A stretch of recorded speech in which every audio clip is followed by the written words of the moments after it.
So I'm Kim Tolson. I'm here with Brittany Wagner. I invited her in to do a little interview with me about credentialing, and I'm so glad that you agreed to do it. I really appreciate it. I have an insurance billing course, and this is one of the hot topics in the course is credentialing, people trying to figure out how to get credentialed. And it's so overwhelming to a lot of people, and companies like Brittany's actually come in and can help with the credentialing or even the billing if it seems like that's going to be too much for you to do. So just to introduce you a little bit to Brittany, she started Tidemark VA Services, and it was, let's see, let me just get your little bio here. She decided to start the VA business after having poor experiences with other VAs in her own personal practice. And she founded the company with the mindset that they would provide quality of services where folks wouldn't feel like they were getting passed over, feel like a number, or falling through the cracks. And Tidemark VA Services provides help with billing, answering services, social media marketing, web design, and credentialing. So I'm so glad you're here. Thank you. Yeah, thanks so much for having me. I'm excited to share my knowledge with everybody, and hopefully it helps them out.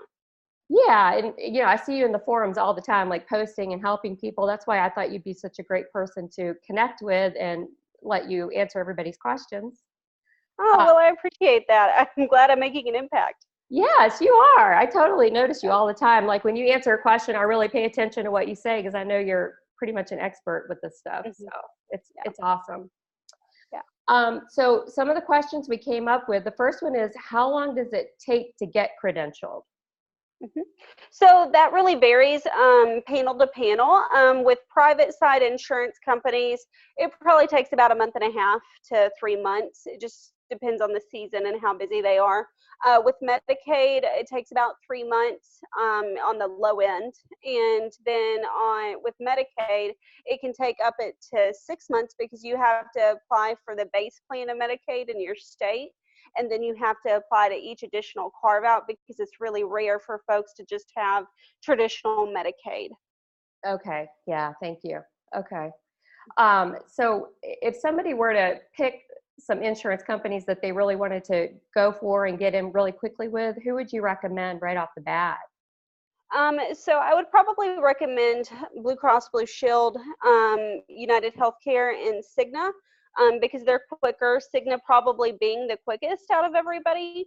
However, you also want to make sure that when you're picking out which insurance companies you want to get paneled with, that they have fees that are within your range that you're willing to accept, because some do reimburse lower in certain areas. Okay, yeah, that's good to know. So how would somebody find out how much a company is going to reimburse, if they want to figure out if they want to get credentialed with them? Yeah, so you can always request a fee schedule from the insurance company beforehand, but sometimes they may red tape you a little bit, just so you know. They'll be like, oh, that'll take us 30 days to process that. Yeah, it sucks. Another thing that you could do is also just talk with your colleagues in the area and say, hey, what's the average range of what this insurance company reimburses in your geographic area? Oh, that's a good idea. Yeah. Okay, that's good. So I guess you find the range is wildly different throughout the country, pretty much. Yeah, it can be, but the biggest range that I really see with that is that you can always negotiate your fees and your rates. It's my other dog. Your fees and your rates with insurance companies.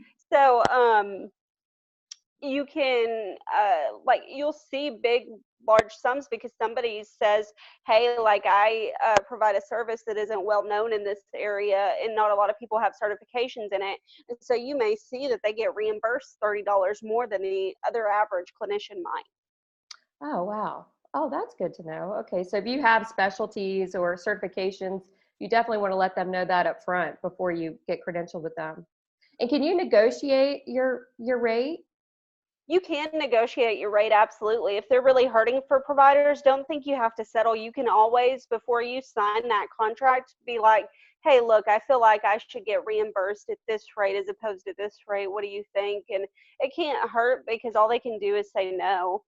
Okay. Yeah, that's a good tip. Okay, so you would do that before you actually sign the contract, but you could start the credentialing process and then Yes, ask you actually have more wiggle room before you sign the contract than you do afterwards. Because typically afterwards you have to be paneled with them for about a year or two before they'll even really consider like giving you a rate increase. Oh, okay. That's a great tip. Yeah. So do it up front and don't wait the 1 or 2 years to try to get it later. Okay. Mhm. Good tip. Okay. Thank you. Anything else about that anybody should know? The other piece of like how long it takes to get credentialed with insurance companies, I would really also consider like if you're credentialing yourself or you've hired somebody, what is their backlog that's waiting ahead of you? Like how long is it going to take for them to be able to submit your application to the insurance company? Because that also plays a factor into how quickly you can start seeing folks. Oh, okay. Good to know. So check that out when you hire a credentialing company. Just ask how long is the lag time going to be? Hmm. Great tip. Okay. Thank you. Yeah. Um, so the next question that we came up with, I get this question all the time, and I know you do too, is what type of MPI number do I need? Do I need a type 1, a type 2? Do I need both? Why do I need both if I do? So what's Uh, Yeah, so if you're ever starting out like in your own private practice and you think, hey, there's a possibility that I may want to have a group practice one day, you need to go ahead and have both a type 1 and a type 2. And the reason for that is because as a solo practitioner, you can bill underneath your type 1 all day long and it's not going to make a difference. You'll be fine. But okay? if you hire on other clinicians in a group practice, they cannot bill under your type 1 MPI. They have to have a group MPI number to bill under. Gotcha. Okay. And I think we were talking about earlier, I am a Medicare provider, and they actually require me to get a type 2 for my LLC, even though I'm an individual provider. I had to get a type 2, and then I bill with the type 2 as my company, and then I do the rendering provider with my type 1. So for some insurance companies, even if you're solo, they want you to have a 2 and a 1. Is that been your experience? Yes, with Medicare, you're going to find that they want you to have a type 2. Most other insurance companies don't care about that. Okay. So basically Medicare is the only one that cares. Yeah. Okay. That's good to know. Okay. Let's see. Okay, so the next question we came up with is, what do I need to have ready if I want to get credentialed? So the very first thing that you need to have ready is you need to be registered on the NPPES website for your type 1 and your type 2 NPI. That's where you go to make that happen. Okay, The other thing that you need to have ready is your CAQH profile, and you have to have all your profile data complete. Make sure that you've checked it and double checked it for accuracy, and that you have all the necessary documents uploaded to that. And typically they want your state release and your state attestation forms. I have a hard time saying that word. yeah, me too. And yeah, and they want your malpractice and your license uploaded as well. Okay, oh, good. So have everything uploaded. Now, should somebody do that, have that all ready to go before they hire a credentialing company, if that's the way they want to go with it? Yes, because it probably takes in all about an hour to set up, and a credentialing person is going to charge you more for that if you don't Okay. already have it set up. Okay, so it's pretty easy to do. It's just a little time consuming, but it'll save you money in the long run if you just take care of it ahead of time. Yeah, if you've ever filled out a doctor's form, you can fill out your CAQH profile. Good tip. Yeah, Yeah, absolutely. Okay. Okay. Thank you. yeah. Um, let's see. Okay. So the next question is, how do I know what I'll be getting reimbursed from the insurance company? So how does somebody Um, figure that out? Yeah. So that would be looking at your fee schedule. And what I do with particular insurance companies is they just keep wanting to be a part of this. Yeah. Um, what I do with insurance companies is I will list out for all the insurance companies that I'm paneled with. I'll list out the fees that I get reimbursed with them, and I'll make sure that they're actually reimbursing me at the rate that they said that they were going to, especially if they've ever given you like a rate increase during the year, because insurance companies are notorious for not doing that. You also, if you are being an out-of-network provider for a particular insurance company, you want to make sure that you have a fee schedule for your out-of-network reimbursement rates, because they always reimburse at a higher rate than your in-network providers. Oh, good to know. So as an out-of-network provider, if you're not registered with the company, you can still call them and get their out-of-network rates and have that Yes. handy. Okay. Oh, that's good to And then know. then what you would do is you just provide a super bill to the client, and they would go and seek reimbursement. And most of their insurance plans have out-of-network benefits. Some don't, so the person or you need to verify that beforehand. And you'll just provide them with a super bill for like whatever your private pay fee is, and say, here, this person paid me $150 or whatever it is.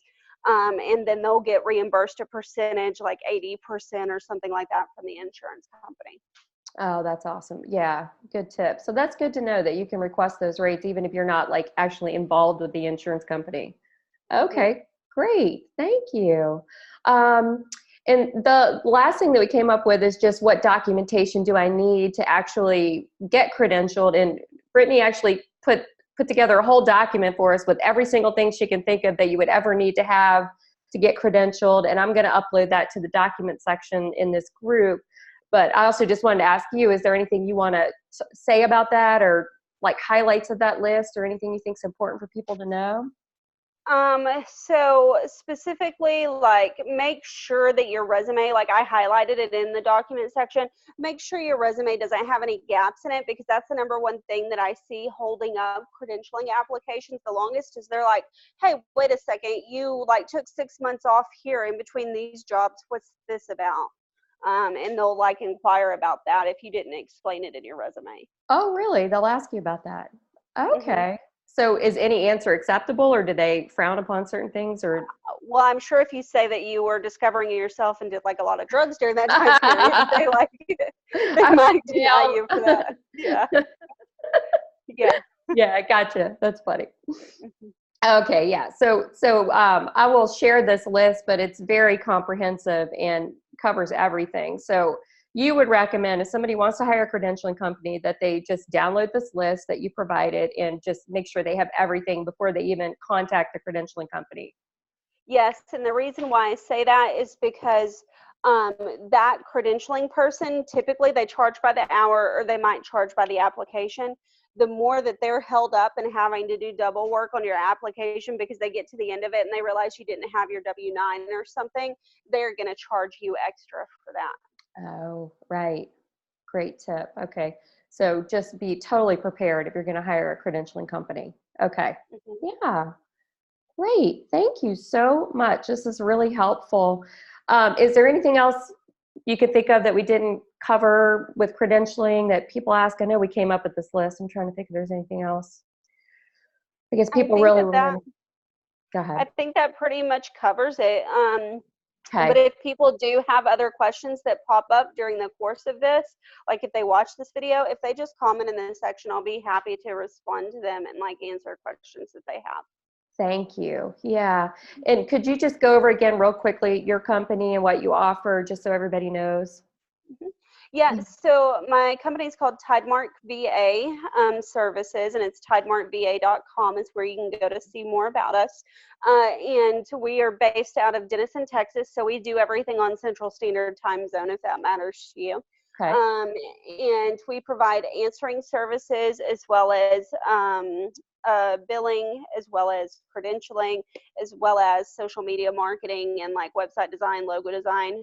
So we do a little bit of everything, and everybody comes into a central office location and works. So nobody's just working off by themselves and like piddling around and not doing their job. I provide oversight for them, and they were all trained in my group practice first before they transitioned to the VA business. So they know what they're doing, because I wouldn't have let them into the VA business if they did a crappy job in my practice.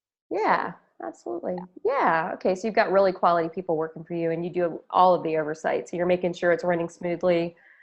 And like you said before, you had terrible experiences with VAs before. So you really put a lot of pride into being there for people and mhm, covering everything. That's awesome. yep. Thank you. Thank you so much for taking the time to do this. I really appreciate it. Yeah, not a problem. I'm happy to be here. And if you need something in the future, just give me a holler. I will. Thank you. Yep. Okay. Talk to you Bye. later. Bye. Bye.